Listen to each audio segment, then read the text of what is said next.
రైతు భరోసా విషయంలో కాంగ్రెస్ పార్టీ రైతులను మోసం చేస్తోందని బీఆర్ఎస్ నాయకులు మండిపడుతున్నారు. 15,000 రూపాయలు ఇస్తామని చెప్పి అధికారంలోకి వచ్చిన తర్వాత 12,000 ఇస్తామంటున్నారని ఫైర్ అవుతున్నారు. ప్రభుత్వ తీరు పట్ల నిరసన వ్యక్తం చేస్తూ కామారెడ్డి జిల్లా కేంద్రంలోని నిజాంసాగర్ చౌరస్తాలో సీఎం రేవంత్ రెడ్డి దిష్టిబొమ్మ దహనం చేశారు. రైతులను మోసం చేసిన ఏ ప్రభుత్వం మనుగడ సాగించలేదని, కాంగ్రెస్ ప్రభుత్వ పతనం ఖాయమన్నారు. ఇచ్చిన హామీలను అమలు చేయకుండా కాంగ్రెస్ పార్టీ మరోసారి రైతులను, ప్రజలను మోసం చేస్తోందని ఆగ్రహం వ్యక్తం చేశారు.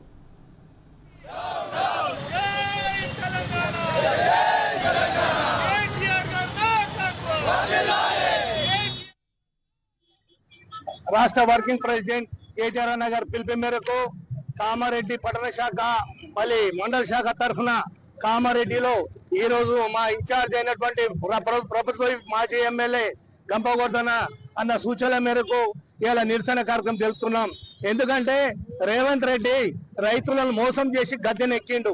ఏంది గతంలో మా ప్రభుత్వం కేసీఆర్ గారు 10 సంవత్సరాలు పోరాడి సాధించుకుని తెలంగాణకు రైతులు సస్యశ్యామలం ఉండాలని రైతు బంధు ఇచ్చిండు, రైతు భూమి ఇచ్చిండు, పింఛన్లు ఇచ్చిండు. కానీ నేను అధికారంకి వస్తే ఎకరానికి 15,000 ఇస్తా అని చెప్పి మళ్ళీ నేను రైతు బీమా ఇస్తా అని చెప్పి అన్ని ఎగ్గొట్టిండు.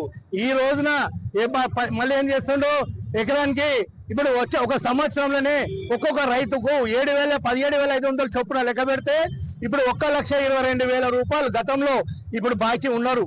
మరి అది పోను మళ్ళీ ఇప్పుడు ఒక లిమిట్ పెట్టిండు, 7 ఎకరాలకు లిమిట్ అని చెప్తున్నాడు. అది కూడా 12,500 ఇస్తానంటున్నాడు.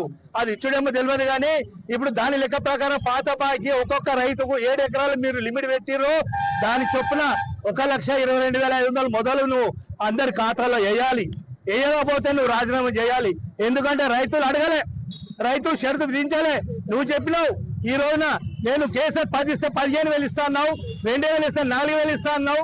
ఇలా అన్ని హామీలు ఏదో దొంగ హామీలు చెప్పి అధికారానికి వచ్చినావు. కానీ ఒక బస్సు మాత్రం ఒకటి ఇస్తున్నావు. అది కూడా 100 బస్సులలో ఒక బస్సు అడ్డర్ బస్సు వేస్తున్నావు. అది కూడా మహిళలు గుర్తిస్తున్నారు. కాబట్టి నువ్వు రైతులను మోసం చేస్తే ఏ ప్రభుత్వాలు కూడా నిలబడలేదు. గతంలో చూస్తే చంద్రబాబు నాయుడు రైతులను పెట్టుకొని కనుమరుగైపోయాడు తెలంగాణ నుంచి.